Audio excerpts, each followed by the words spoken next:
Bel bonsoir, peuple, moi, qu'explique que vous êtes bien. Bienvenue à vous dans votre émission hebdomadaire. Bienvenue à vous dans votre émission Tchoupoutet. Le rendez-vous, votre rendez-vous, déconstruction, la recherche de nouvelles alternatives. Et qui dit Tchoupoutet dit toujours une équipe. Ça dit Aïlrich. On est là, les vacances commencent bien. Voilà, repos. Ah, ça fait du bien. Ouais, c'est clair. Il n'y a pas de voyage de prévu? Non, c'est en globe toute heure. C'est bon. Non, ça va, ce sera se calmer pour après. Voilà. D'accord, ok. Et qui dit également une émission de qualité avec une équipe de qualité, dit également des invités de qualité. Bonsoir notre invité. Bonsoir à vous, bonsoir Ulrich, bonsoir Jonathan. Oui, je suis Foxy de Foxy Consulting et je suis vraiment ravie d'être avec vous ce soir. Mais c'est un plaisir, hein? Ouais. Un plaisir de t'avoir déjà invité sur... c'était à l'époque de Papa Génitel. Exactement. Voilà, ah, donc oui. voilà, dédicace entre autres à Olivier. Yes. Et là, ce soir, nous allons parler du pouvoir de l'intention. Tu vas nous expliquer ça dans un petit instant. J'ai un petit concept, si je comprends bien. Voilà, exactement. Tu vois également au niveau de tes travaux aussi que tu effectues, puisque je vois des Foxy Academy de partout, Foxy Consulting aussi. Oui, c'est donc, ça. Voilà. Donc on va en parler tout à l'heure. Exact. Et pourquoi cette thématique ce soir, Ulrich? Dis-moi. Alors, on va la mettre justement dans une vision globale, en tout cas, sur la spiritualité notamment, où on en entend beaucoup parler. Et il y a des éléments, en fait, qui vont relier beaucoup, finalement, de spiritualité, de religion. Par exemple, l'importance du verbe, donc le verbe est créateur, les pouvoirs de l'attraction. Il y a aussi, en fait, le pouvoir de l'intention. Donc, c'est important, en fait, de voir que, quelles que soient les spiritualités, en tout cas, qu'on peut pratiquer, il y a des choses qui se rejoignent. Alors, ça va dépendre, évidemment, de chaque spiritualité en fonction du contexte, de l'environnement dans lequel elle est implantée. Elle va développer des choses qui sont particulières, mais il y a des choses qui sont universelles, on s'en rend compte, et qui sont très liées aussi au fonctionnement de la nature. Donc c'est important de pouvoir les relier, comprendre qu'il y a des similitudes, et en fait ça permet de combattre le paradigme qui veut qu'on se bat contre d'autres spiritualités. Donc je suis chrétien, je suis contre les vaudouisants, je suis vaudouisant, je suis contre les musulmans, etc., etc. Et de voir en fait qu'il y a possibilité toujours de toutes les lier et de faire en sorte que ça nous permette en tout cas d'être en harmonie avec le vivant. Donc c'est important justement de décortiquer tout ça et ce type justement de mécanismes, de les vulgariser pour en fait comprendre qu'il y a des choses qui sont universelles et qu'il est important en tout cas de pouvoir comprendre, pour pouvoir les maîtriser, pour pouvoir évoluer soi-même dans sa vie, individuellement mais aussi collectivement. Par rapport à son introduction, Foxy? Eh bien, moi, je trouve ça très intéressant, effectivement, de parler aujourd'hui des liens qu'on peut faire entre les différentes spiritualités. Effectivement, chacun a le droit de pouvoir s'attacher à ce en quoi il croit plutôt. Aujourd'hui, c'est vrai que pour moi, spiritualité, alors moi, je suis très attachée à la chrétienté, je suis chrétienne, et c'est vrai que je trouve ça dommage que l'on puisse se mettre parfois en porte-à-faux entre les religions, parce qu'il s'agit de ça aussi, les religions parfois qui n'arrivent pas à s'entendre alors qu'en réalité on croit en un seul Dieu. On a la croyance d'une supériorité qui agit et qui concourt à notre bien, et pour autant on n'arrive pas forcément à être d'accord. Donc oui, le pouvoir de l'attraction a une signification, le pouvoir de l'intention aussi, et je pense qu'en termes de spiritualité, ça peut diverger en fonction des croyances qu'on peut avoir. En termes de divergence, il y a même eu des guerres de religion. Hein. Exactement. Donc c'est pour dire que des fois, sans se comprendre, ça peut arriver très très loin aussi. Tout à fait. Donc voilà, on va parler donc ce soir du pouvoir de l'intention. Et pour débuter, après cette belle intro d'Ulrich, qu'est-ce que le pouvoir de l'intention et comment peut-il transformer... Parce que, avant de poser la question. C'est ça. Très très important puisque tu nous as parlé de Foxy Consulting, ok?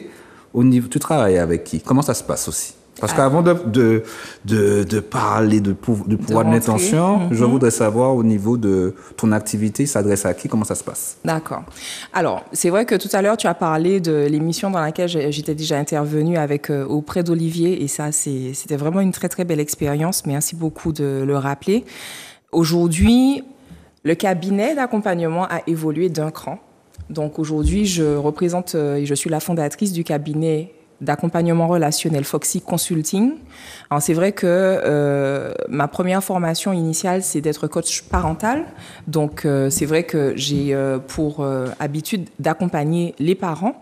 Et puis à force d'expérience et puis d'écoute surtout active des parents, je me suis rendu compte tout simplement qu'il n'y avait pas que les parents qui avaient besoin d'être entendus, d'être écoutés. Donc j'ai élargi en gros mon domaine de compétences à tous les adultes sur la partie essentiellement relationnelle. Donc relation à soi, relation aux autres et puis visualisation de la vie aspirée. Donc Foxy Consulting s'adresse essentiellement aux femmes et aux mères ambitieuses de manière à ce qu'elles puissent sortir de l'ombre pour pouvoir donner un vrai sens à leur vision de vie. Pour parler avec des mots simples, c'est aujourd'hui, je suis une femme, pas contre un homme, mais je suis une femme et dans la société dans laquelle on vit, eh bien, les femmes ne sont pas forcément poussées, bien que depuis quelques années, les choses, la tendance, on va dire, commence un petit peu à changer. Mais je suis une femme, j'ai envie de me réaliser, j'ai envie d'atteindre certains objectifs qui peuvent paraître fous, mais je peux le faire grâce au pouvoir de l'intention. Pourquoi pas les hommes aussi? Alors, comme je l'ai dit, aujourd'hui, pour moi, mon message, ma mission, ma vision s'adresse aux femmes essentiellement. D'une part, parce que les femmes sont plus facilement ouvertes à exprimer leur vulnérabilité. Avec les hommes, c'est pas toujours évident en fait de cerner ou de toucher du doigt ce qui mérite d'être travaillé parce qu'il y a toujours cette facette d'homme fort, d'homme puissant, viril qui en fait ne se laisse pas approfondir, ne se laisse pas trouver. Et avec les femmes, c'est toujours plus ouvert, on va dire. Et puis, je suis également ambassadrice d'un réseau de femmes entrepreneurs. Donc, effectivement, l'approche des femmes, c'est beaucoup plus simple pour moi. D'accord, OK. Donc là, maintenant, on peut commencer la thématique. Yes. Donc, qu'est-ce que le pouvoir de l'intention et comment peut-il transformer la vie des femmes caribéennes d'aujourd'hui? Alors, je réponds. Si tu veux. Alors, tout d'abord, pour moi, je dirais que l'intention, ça va être l'énergie qu'on va concentrer volontairement pour pouvoir, en fait, on va concentrer cette énergie sur ce qu'on veut voir se réaliser dans notre vie. Donc ça, c'est l'intention. Quand on va se lever le matin, on se lève avec une intention de passer une bonne journée, de réussir un entretien d'embauche, de pas prendre d'embouteillage, d'atteindre ses objectifs de la journée. Ça, c'est l'intention. Le pouvoir de l'intention, eh bien, ce sont toutes les choses qui vont concourir au bien de cet objectif-là. Donc, en fait, ça va être des actions intentionnelles qu'on va mettre en place pour pouvoir justement atteindre les différents objectifs qu'on a, à court, moyen ou long terme. Et là, il s'agit, comme je dis souvent, tout part de nous. Donc en fait, le pouvoir de l'intention dépendra en fait de l'énergie vraiment en fait qu'on va justement cumuler pour pouvoir atteindre ces objectifs. Voilà. Donc ça représente ça, le pouvoir de l'intention à mes yeux. Comme une sorte de projection? Alors, la projection, ce sera plutôt la visualisation. La visualisation, ça va être une projection mentale. Avec le pouvoir de l'intention, on est sur des actions intentionnelles. Donc, on est vraiment sur du passage à l'action. On va oser aller, même si parfois on peut douter, parfois on peut avoir peur. En fait, on va oser passer à l'action, quoi qu'il arrive, parce qu'on sait où on veut aller. Donc, effectivement, la visualisation vient avant. Et puis, le pouvoir de l'intention, on le met en pratique parce qu'on sait jusqu'où on veut aller. Mm-hmm. OK, dans un contexte du coup décolonial, comme on est ici en Martinique, en quoi c'est important finalement de déconstruire certaines croyances autour de la féminité ou autre? D'accord. Alors, moi, je dirais que par rapport au contexte post-colonial dans lequel on vit actuellement, on a de cesse d'en parler, en fait. Par rapport à ce contexte, il y a plein de peurs, de doutes, de sentiments d'illégitimité qui sont nés de ce contexte-là, de cette période coloniale, justement. Et tout ce contexte-là, en fait, a créé des freins à la réussite, notamment des femmes.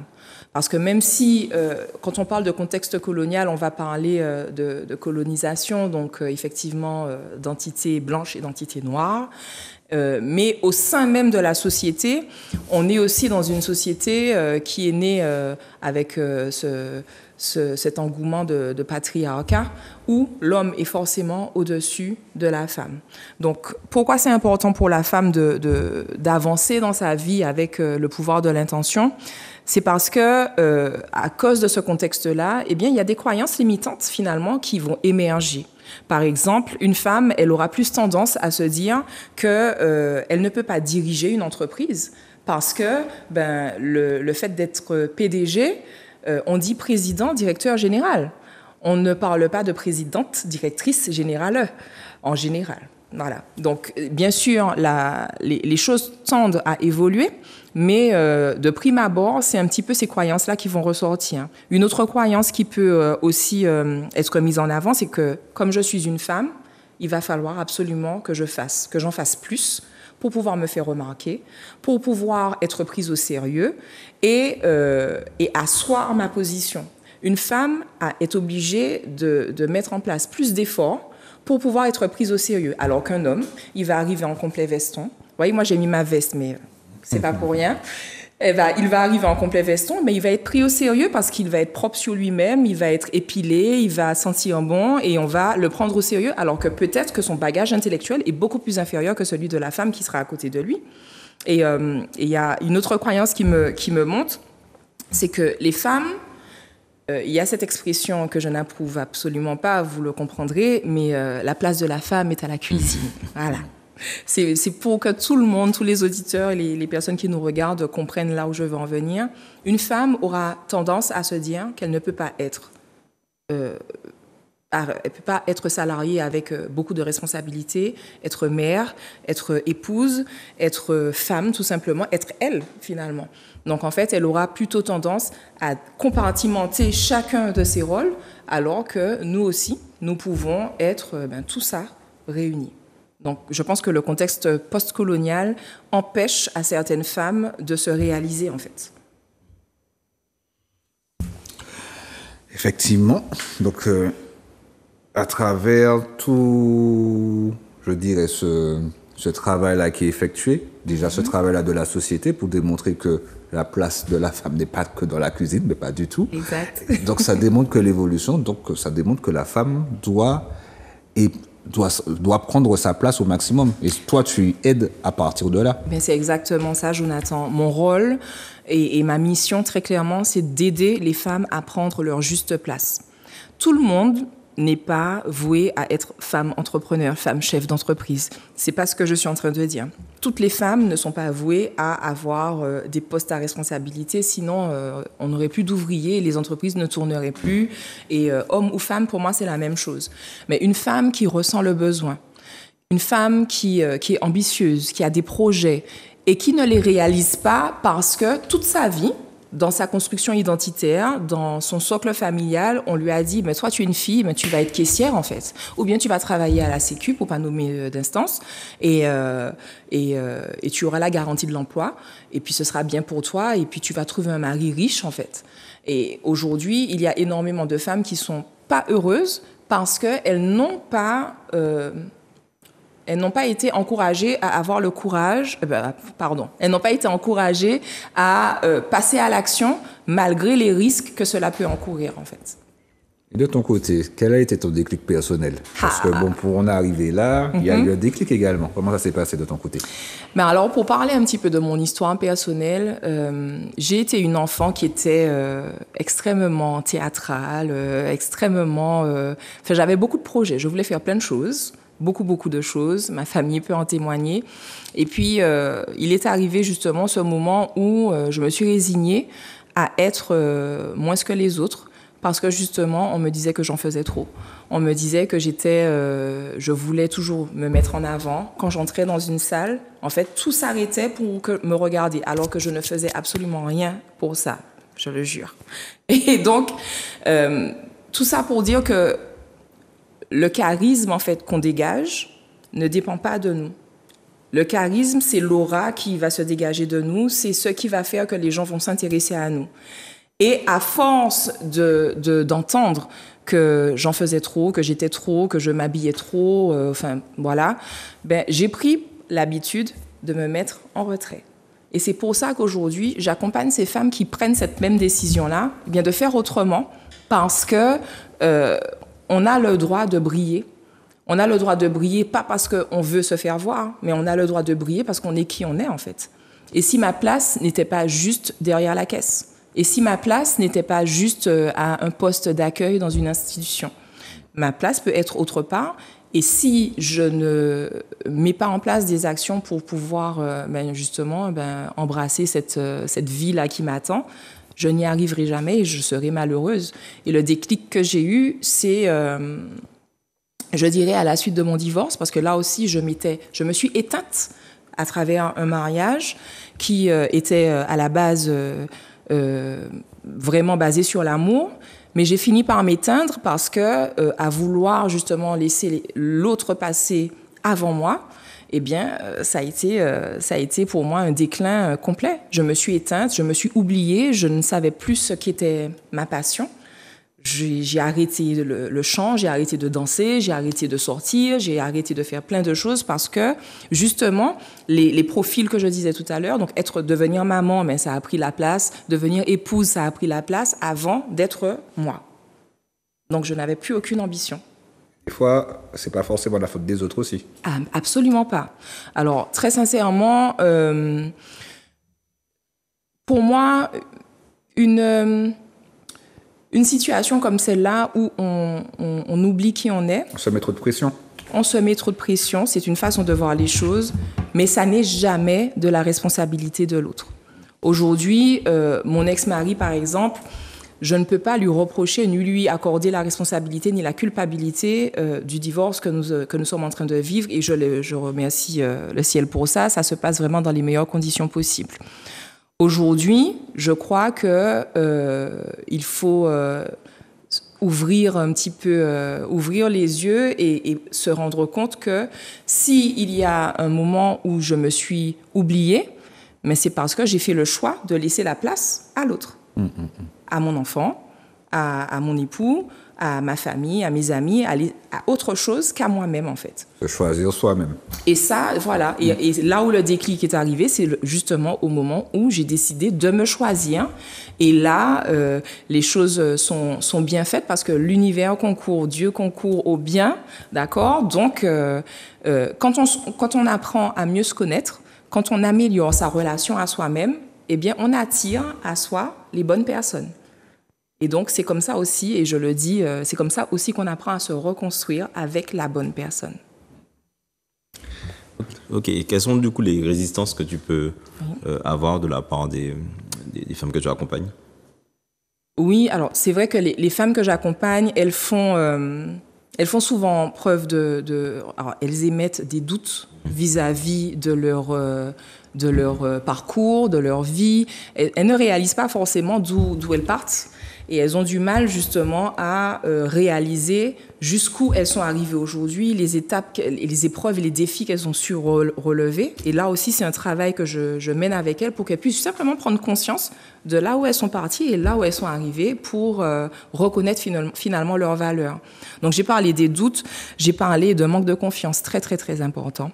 Et puis surtout cette peur d'échouer. Cette peur d'échouer parce que comme on a déjà été habitué à faire derrière, comme on dit en créole, ben en fait, on ne sait pas ce que c'est que de prendre des risques parce que tout ce qu'on voit, c'est l'échec.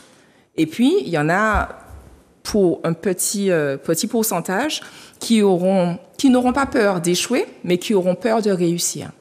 Parce que pour elles, réussir, ça voudra dire être dans la lumière. Changer de vie d'une certaine manière aussi. Changer de vie, mais être dans la lumière. Donc, être vu, être reconnu et recevoir de l'attention, ça peut avoir l'effet inverse parce que ça peut ramener en fait à des émotions et à des choses qu'on a pu vivre étant petite, qu'elles ont pu vivre étant petites, qui fait que être sous les projecteurs, entre guillemets, être reconnu, tu es belle, tu es machin, ça peut être gênant, ça peut devenir gênant pour elles et elles peuvent mal le vivre. Donc en fait, la peur de réussir, c'est un phénomène qui existe beaucoup, beaucoup chez la femme qui a eu du mal à se mettre en avant. Parce qu'en se mettant en avant, elle va réussir, elle sait qu'elle a les capacités pour réussir, mais le fait d'être sous les projecteurs, d'être reconnue et d'avoir l'attention portée sur elle, ça la met mal à l'aise en fait. Est-ce que tu trouves qu'il y a beaucoup d'exemples pour les femmes dans d'un point de vue, je dirais, plus caraïbéen, pour leur donner envie de pouvoir évoluer au cours de ces dernières années? Alors là, tu me parles de rôle modèle, peut-être des femmes qui pourraient être des modèles pour les... Ah oui, j'en ai. J'en ai plein parce que ce sont des femmes qui m'ont aidé aussi à relever la pente lorsque j'en avais le plus besoin. Alors, je vais donner 3 exemples sur les deux îles, voilà, Guadeloupe, Martinique. D'accord, donc sur la Guadeloupe, je parlerai de Mavic Bright. Mavic Bright, c'est ma chouchou, oui.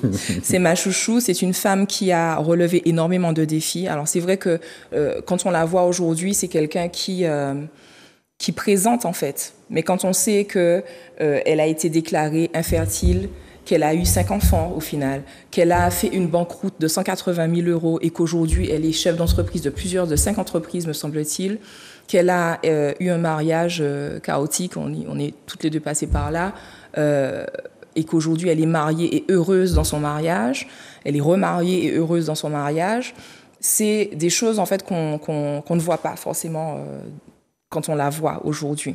On n'appréhende pas forcément quand on la voit aujourd'hui. Deuxième quand on voit le résultat, je dirais. Quand on voit le résultat, voilà, et les images, en fait, qu'elle montre aujourd'hui. Il y a également Kelly Massol. Kelly Massol, ma deuxième chouchou. Ce sont vraiment les exemples que je reprends régulièrement comme rôle modèle. Parce que c'est une femme qui a eu une enfance aussi très, très, très difficile, abandonnée par sa mère, élevée par sa grand-mère, battue. Voilà, et qui a malgré tout aujourd'hui créé son entreprise. Elle est partie de zéro dans sa petite cuisine. Elle a créé son entreprise Les Secrets de Loli qu'on ne présente plus. Et aujourd'hui, c'est une entreprise qui pèse plus de 75 millions d'euros. Donc, c'est quelqu'un qui se construit avec les aides qu'elle a sur le moment, mais qui réussit justement grâce à ce pouvoir de l'intention. Et puis, le dernier exemple que je voudrais donner de la Martinique, parce que ça m'interpelle de plus en plus son histoire, c'est Carline Guillaume. Carline Guillaume, qui est une femme exceptionnelle, que je trouve est empreinte en fait de beaucoup de bienveillance, beaucoup de douceur, mais en même temps, elle a beaucoup de charisme en fait. Elle a beaucoup de charisme et beaucoup de fermeté dans ses prises d'initiative. C'est quelqu'un qui fait de l'événementiel, qui fait de la télévision, qui gère beaucoup de choses, et je trouve que c'est très inspirant en fait. Ben, tu fais la belle transition par rapport aux événements, puisque toi-même également, tu organises des événements. Oui. Est-ce que tu peux nous parler d'une expérience marquante lors de tes événements? Alors, une expérience marquante dont je pourrais parler, effectivement, c'est d'arriver à une conférence.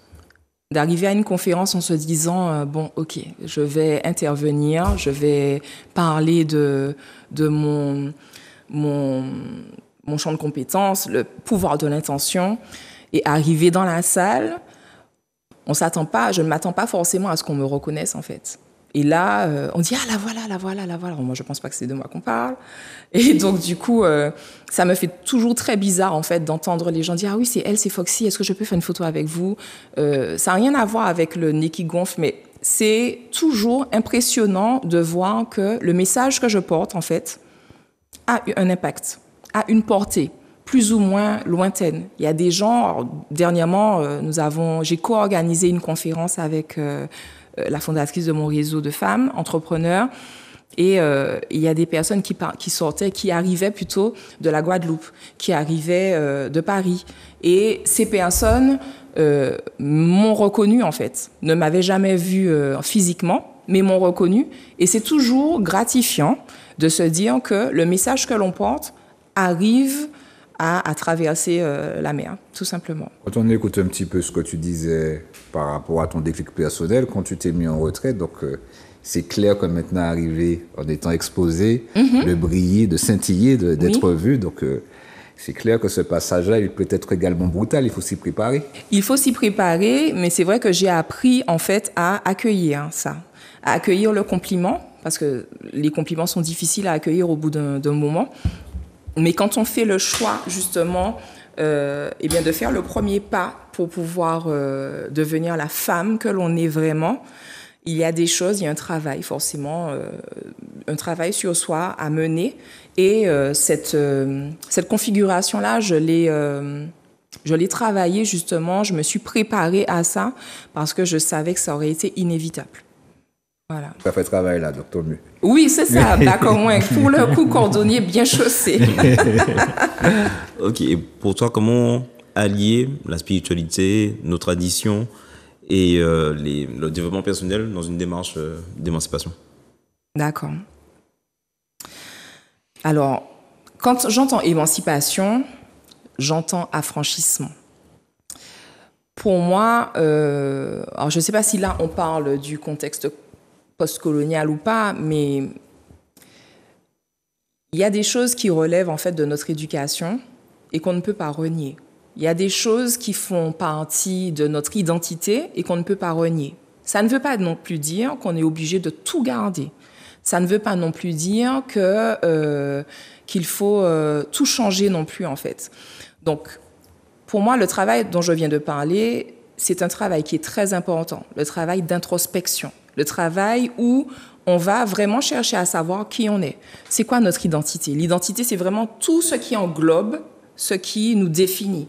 Donc, ça va être, j'aime beaucoup dire ça avec mes amis, mes gardiennes, ça va être la part de lumière, mais également la part d'ombre. Qui je suis? Qu'est-ce qui me fait vibrer? Qu'est-ce qui me donne envie? Qu'est-ce qui, lorsque je fais telle chose, me met dans tel état, dans telle condition?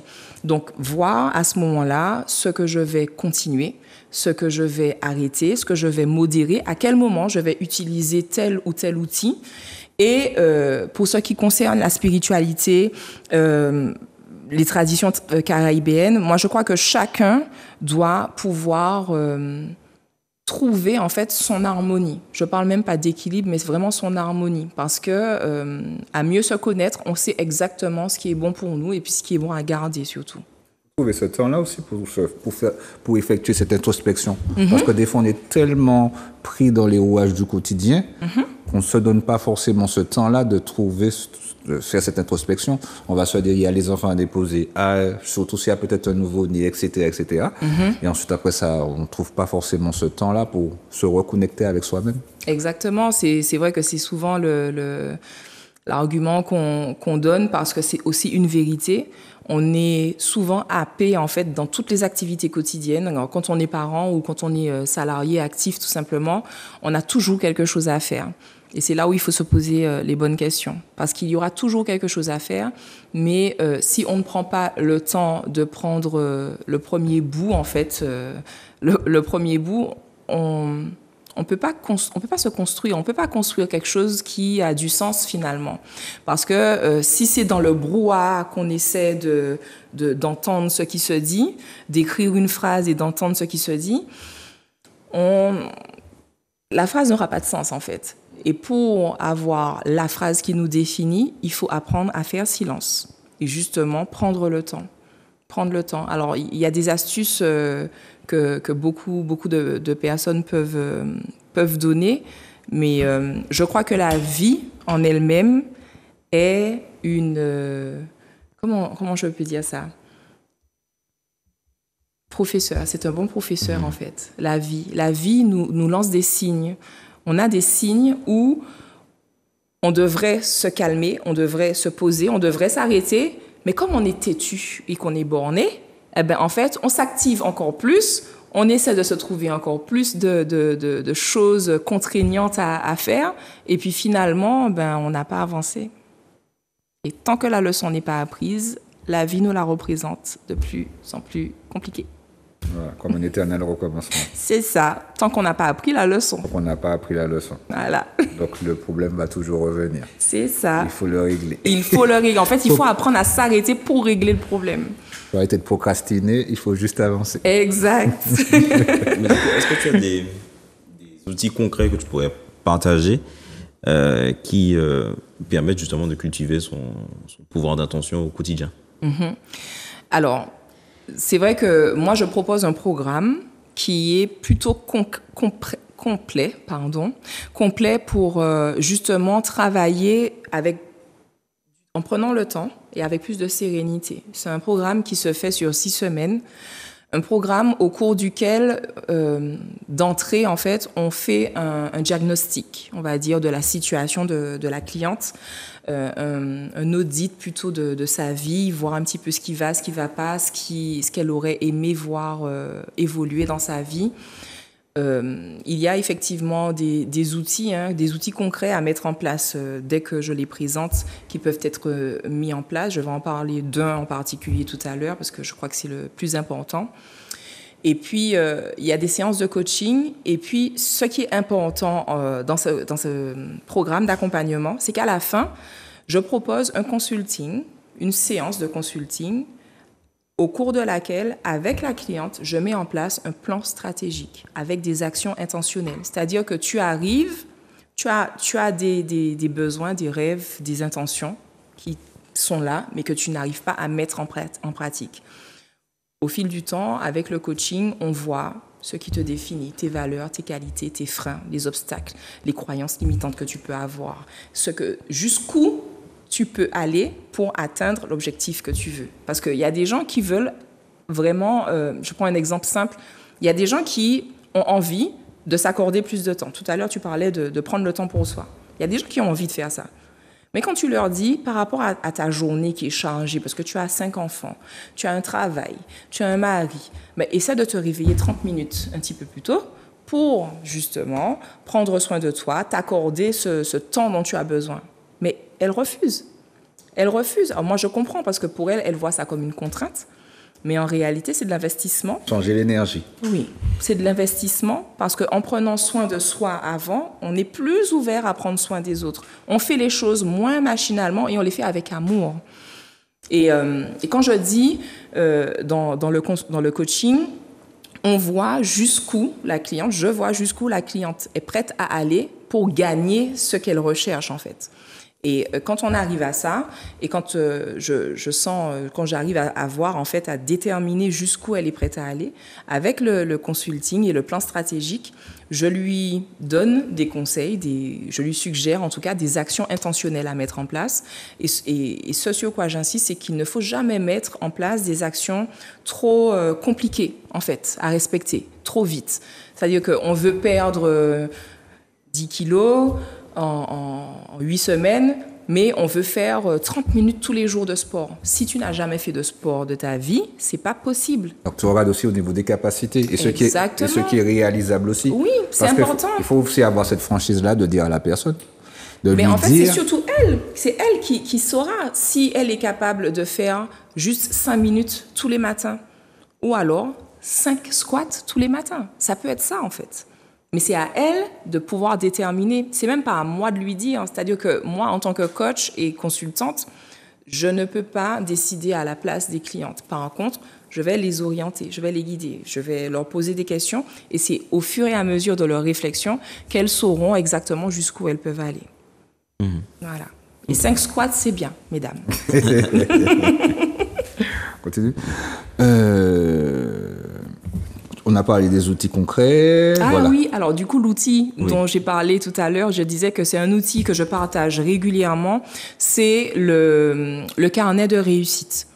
Parce que, on l'a vu en début d'émission, les femmes ont tendance vraiment à se remettre en question, à se poser plein de questions existentielles sur leur pouvoir de réussite, leur confiance en elles, etc., etc. Et en fait, le carnet de réussite, ça va être un tout petit carnet qu'on achète dans les petits bazars et où on va marquer, tiens, aujourd'hui, j'ai réussi à faire un pain au beurre, il a gonflé.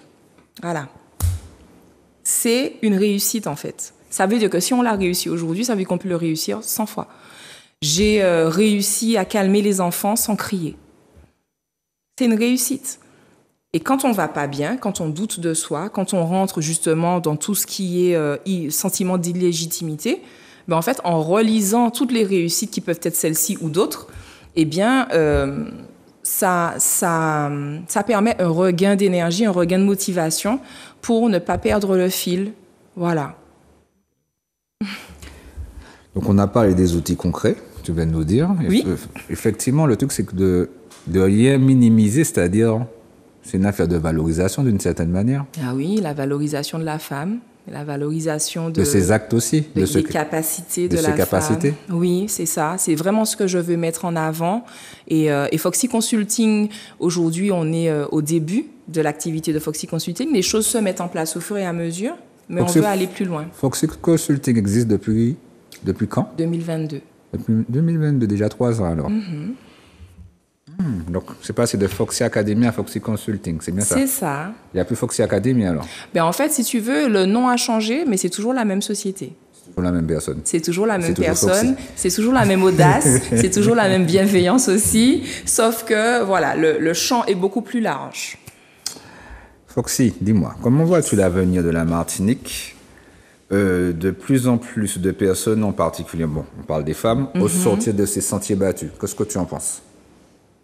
Alors, pour moi, l'avenir de la Martinique, de la société de manière générale, avec des femmes qui se sentent plus elles, pour moi, je vois que ça serait un avenir plus humain, plus serein, plus doux, quoique plus ferme, parce qu'aujourd'hui, la femme, on voit que c'est un petit pain doux, mais on peut être... c'est pour ça que quand je me présente, je dis toujours que je suis votre consultante audacieuse et bienveillante. Ça veut dire que j'ai beaucoup de peps, j'ai beaucoup d'audace, je passe à l'action.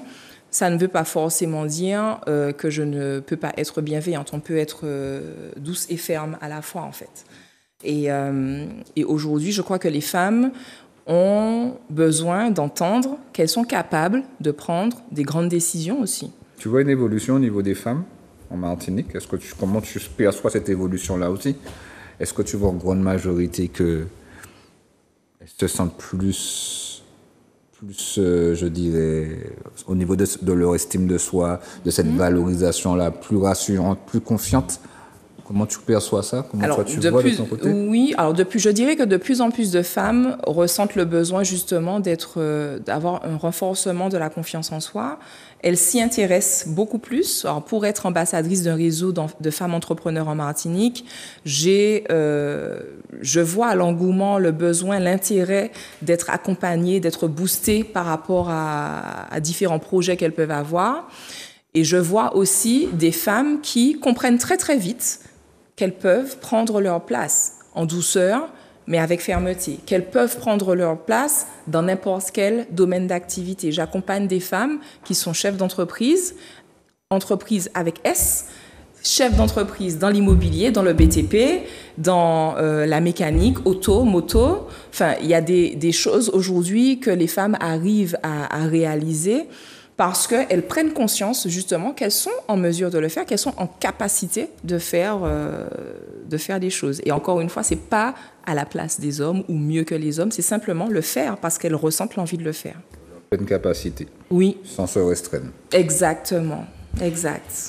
Ok. Et qu'est-ce que tu conseillerais à quelqu'un qui se lancerait en fait dans une démarche, en tout cas de transition, de développement personnel, et qui ne sait pas trop par où commencer, vers où se tourner, etc. Qu'est-ce que tu pourrais conseiller?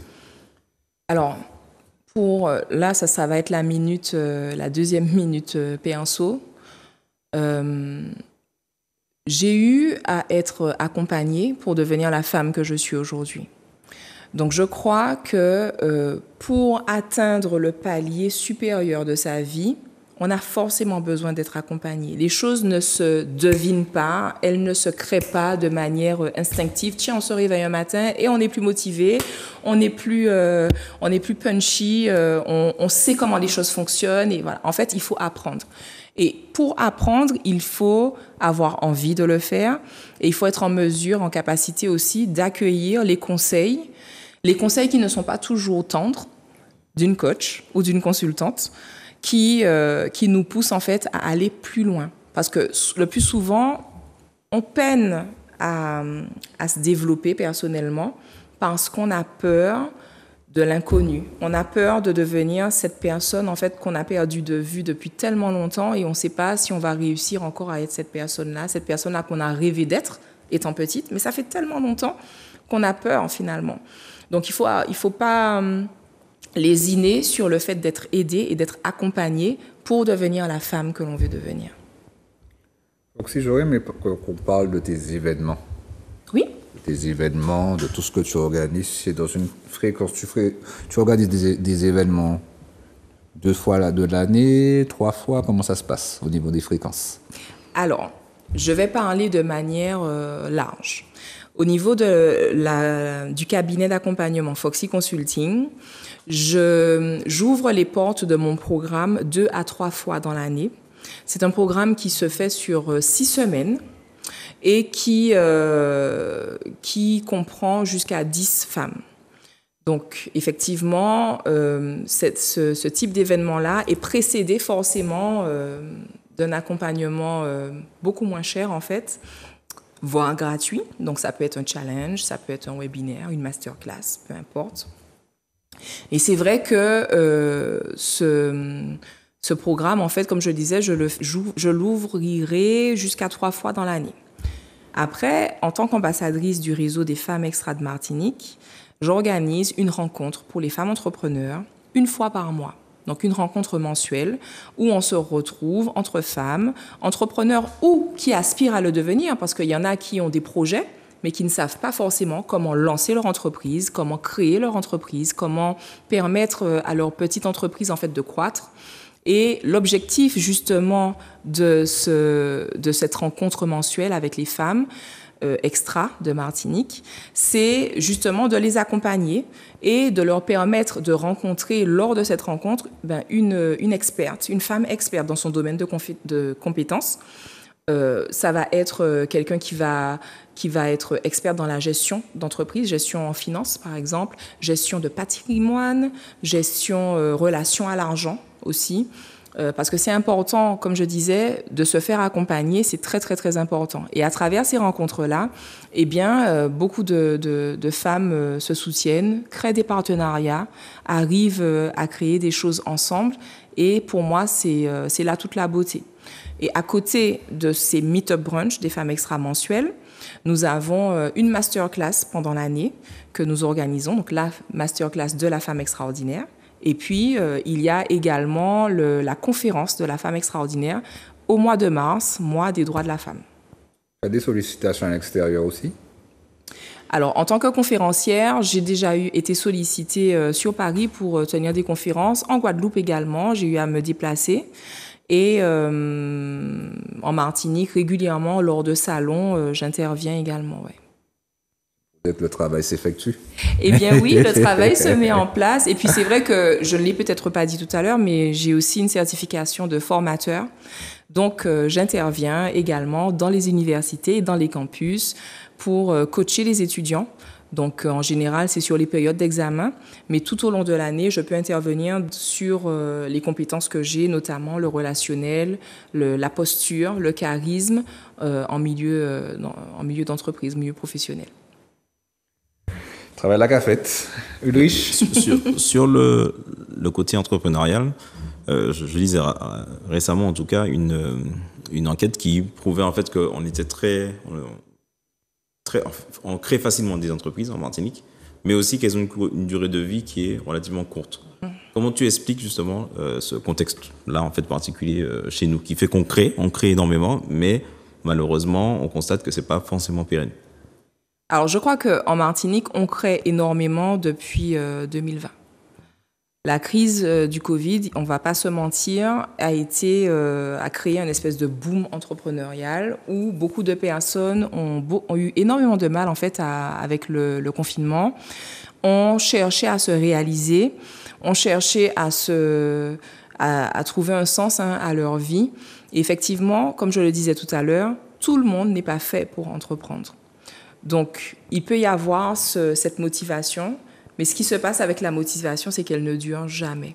La motivation, si elle n'est pas entretenue, si on n'y met pas de la discipline et si on n'a pas finalement vraiment d'intérêt à réaliser ce qu'on fait, c'est sûr qu'on va s'essouffler. On n'a pas forcément aussi les compétences. Alors, les compétences s'acquièrent. Alors, pour moi, les compétences, c'est quelque chose qui peut s'acquérir.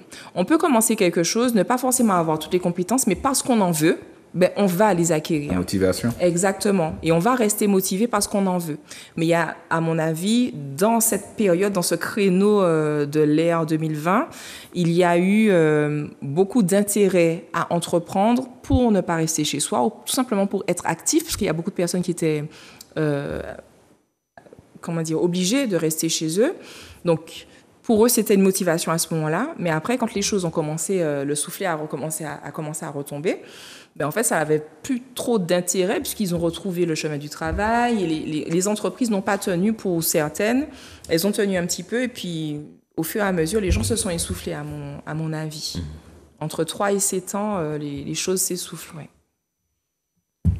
Riche? Non, c'est cool. Bon, on va toucher à la fin de l'émission. Oui. Je voudrais que tu puisses nous dire également. Tu voulais dire quelque chose? Non, il y a encore du temps. Non, vas-y. Ah, okay, je crois que c'était pour une question, mais il y a encore du temps. Effectivement, ouais.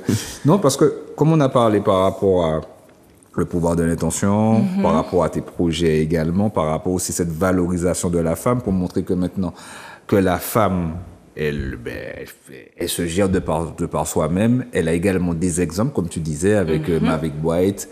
Il y a un travail qui s'effectue, il y a un travail, tu vois, aussi d'estime de soi. Donc, j'aurais aimé que tu puisses me donner un petit mot de fin par rapport pour clôturer cette émission, s'il te plaît. D'accord. Alors, aujourd'hui, c'est vrai que nous avons parlé du pouvoir de l'intention. C'est vraiment un sujet qui me tient à cœur. L'aspect relationnel du pouvoir de l'intention aussi, c'est important de l'aborder. Comme je disais, la relation à soi, c'est quelque chose de fondamental. Sans bien se connaître soi-même, on ne peut pas en fait se dire qu'on va pouvoir instaurer des relations saines avec les personnes qui nous entourent. Et donc, l'intelligence relationnelle, la communication relationnelle fait que on doit composer avec les autres personnes. Et là où le pouvoir de l'intention peut être difficile à vivre, parce que je peux reconnaître aussi que ça peut demander beaucoup d'efforts de pratiquer le pouvoir de l'intention, c'est que parfois on va perdre du monde sur la route, on va perdre des gens, parce que parfois les actions intentionnelles qu'on va mettre en place pour atteindre certains objectifs, un certain cadre de vie aussi, une vie aspirée, comme je le dis souvent, eh ben, fait que il y a certaines personnes qui vont s'éloigner de nous parce que on n'est plus sur la même longueur d'onde, comme on le dit. On peut s'éloigner aussi de certaines personnes aussi. On peut s'éloigner de certaines personnes parce que justement, on ne regarde plus dans la même direction. Et ce que je veux dire par là, c'est que parfois, il faut savoir ce qu'on est prêt à perdre pour gagner le confort, la vie aspirée à laquelle on aspire, en fait, la vie à laquelle on aspire. Et tout commence par soi. C'est pour ça que c'est important d'être à l'aise, aligné avec ses valeurs, aligné avec qui on est, parce que ça aura toujours plus de poids, plus de force comparativement à ce qu'on peut attendre de nous, en fait.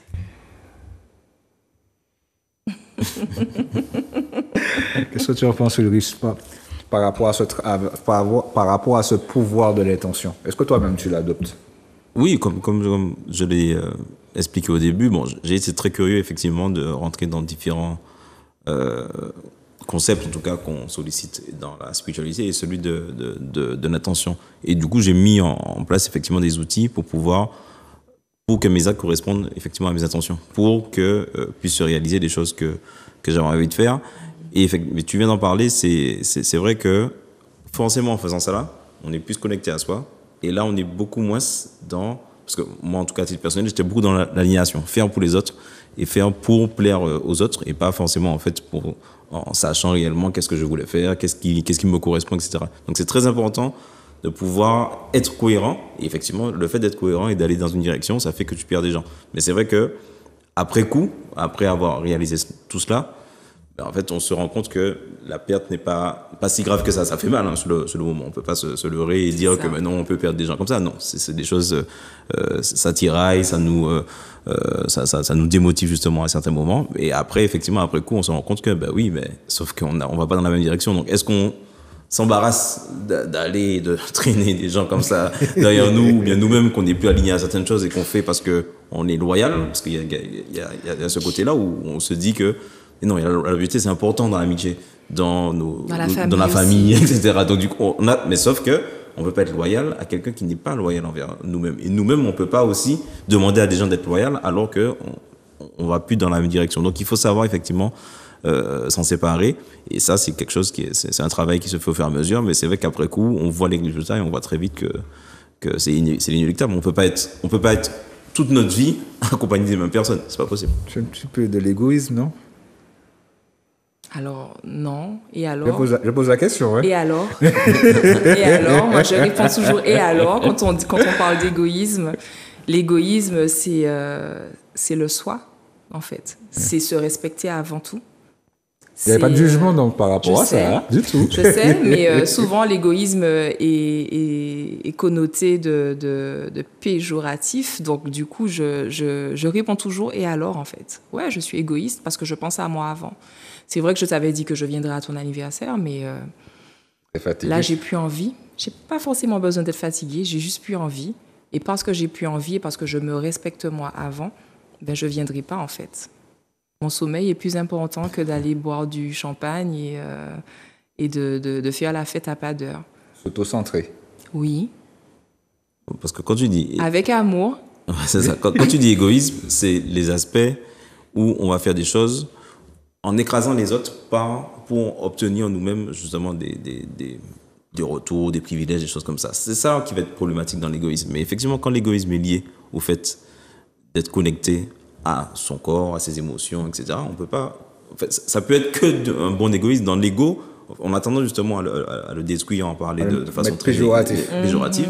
Mais l'ego, c'est soi. En fait, si effectivement tu n'es pas aligné avec toi-même, comment tu fais pour avancer? Et à l'échelle d'un peuple, comme tu le parlais tout à l'heure du post-colonial, justement, un peuple qui essaie de se tirer de tout cela, finalement, le travail qui a été fait, c'est de nous faire oublier notre ego. Et en tant que femme, c'est encore plus ça. C'est toi, tu dois tenir, tu es la maman, tu es la femme justement qui gère le foyer, tu es la femme, etc. Et en fait, finalement, elles se construisent dans une identité qui n'est pas forcément la leur. Donc, égoïste, oui, mais c'est important finalement d'être égoïste pour ne pas répondre aux dictats des autres, mais répondre justement à ses valeurs et à ses ça me fait sourire, hein, parce que bon, le mot égoïste et plutôt le sens du mot égoïste, j'ai eu beaucoup de mal il y a quelques années à l'entendre.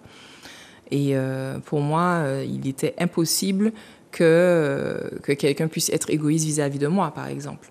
Mais après, j'ai compris que chaque personne, en fait, devait faire de soi sa priorité. Et ça, je l'ai appris à mes dépens parce qu'un jour, j'ai dû prendre cette décision-là pour moi-même. Donc voilà. Donc l'égoïsme n'est pas forcément vu dans un aspect péjoratif des choses. Il ne faut surtout pas.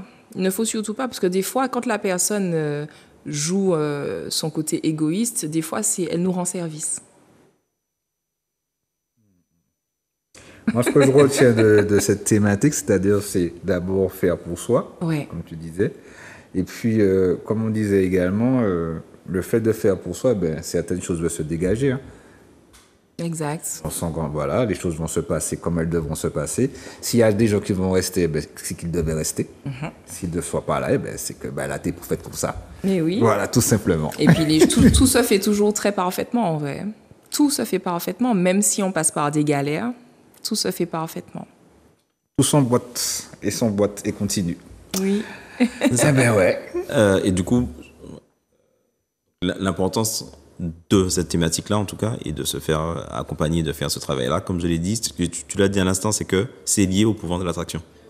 Tous ces concepts-là, finalement. Ça s'entraîne. Voilà, et c'est le côté holistique, hein, c'est le côté où justement tous les domaines sont là, mais tous les domaines s'imbriquent, le côté systémique, qui fait que forcément, quand on pose certaines intentions et qu'on est cohérent avec, tu attires finalement des gens qui vont te permettre d'aller dans cette direction-là. Et ça n'empêche que, à certains paliers dans ta vie, quand tu as accompli d'autres choses, pouf, tu vas avoir d'autres intentions, et là, d'autres personnes vont s'agréger qui vont te permettre. Donc finalement, le fait d'être égoïste te permet aussi de mieux t'ouvrir aux autres, parce que ça permet justement de dégager une énergie qui fait que d'autres personnes vont s'agréger à cette énergie et te permettent finalement d'avancer. C'est vrai que c'est intéressant de pouvoir déconstruire tous ces schémas-là qu'on a, parce que finalement, ça, à l'échelle d'un peuple, ça nous empêche d'avancer dans une thématique sur l'égoïsme. Ça fait réfléchir.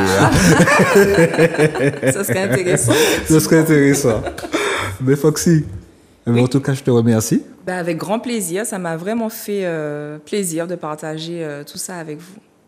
T'as vu, entre hommes, avec une femme et tout, l'échange se passe tranquillement aussi. Ah oui, avec moi, ça se passe toujours bien, de toute façon.